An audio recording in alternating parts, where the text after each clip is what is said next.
Hey everybody, welcome back to my book chat channel. So this is another book review.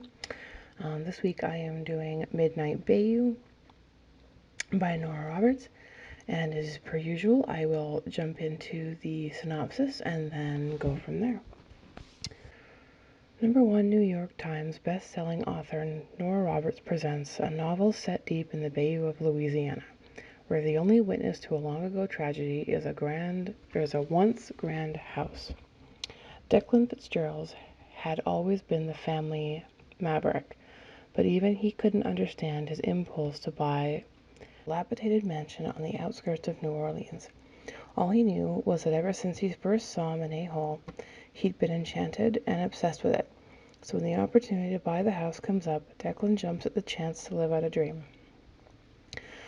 Determined to restore Monet Hall to its former splendor, Declan begins the daunting renovation room by room, relying on his own labor and skills, but the days spent in the total isolation in the empty house take a toll. He is seeing visions of days from a century past and experiencing sensations of terror and nearly unbearable grief, sensations not his own, but those of a stranger. Local legend has it that the house is haunted, and with every passing day, Declan's belief in the ghostly presence grows. Only the companionship of alluring Angelina Simone can distract him from the mysterious happenings in the house.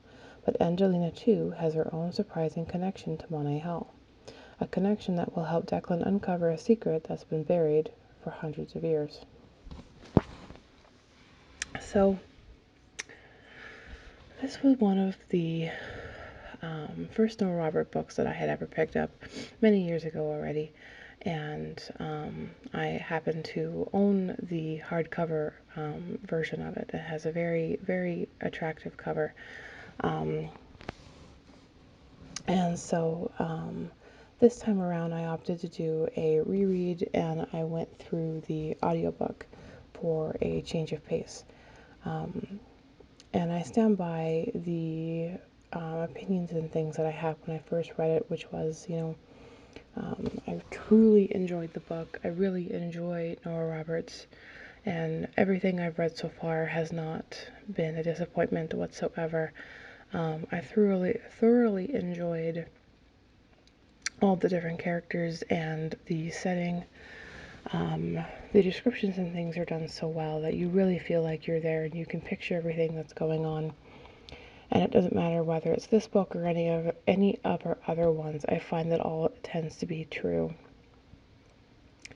I really, however, liked the uniqueness of this particular story with the concept of reincarnation spirits and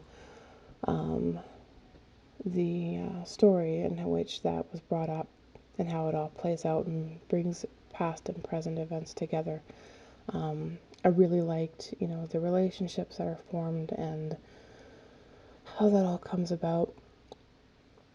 I really enjoy, too, the description of the house. I have somewhat of a hidden passion for architecture, so the descriptions and listening to his trials and challenges as he takes on this large estate to put it back to, its original beauty with some moderate changes here and there, I found very interesting and luring to listen to, as well as the rest of the actual story.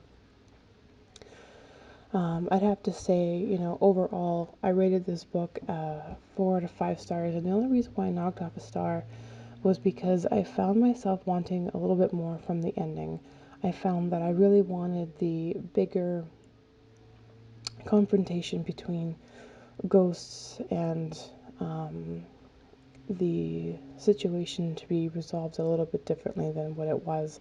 I really wanted the discovery of not just the grave site, but the the discovery of the person himself or herself, the bones, the body, whatever. At this point it would just be bones, but really wanted that discovery and the proper burial to take place, and some of those situations to really come out into the light to help settle down some of the rumors and just to give the deceased a little bit more respect and rest than what was dictated in this particular story at the end.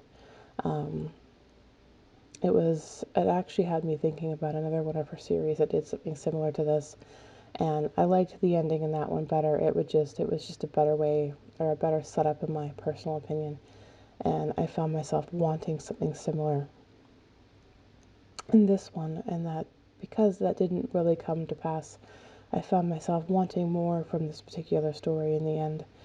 And so because of that, I end up taking a star off. But overall, I really rather enjoyed the story, and I would highly recommend it to anyone who is looking for something different, a little mystery, a little architecture, a little environment, exposes you to a little bit of a different type of culture, a little bit of a different belief system, as there is the concept of reincarnation, which I find incredibly fascinating and a bit alluring into the story.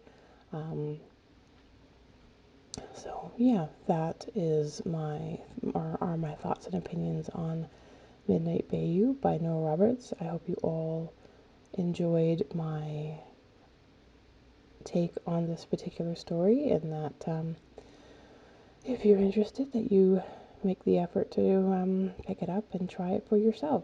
If you have read this book before, what were your thoughts and opinions on it? I'd love to hear your insight on it, and I hope you leave that down below in the comments, and I will check back within that soon. I hope you all have a wonderful weekend, and yeah, happy reading.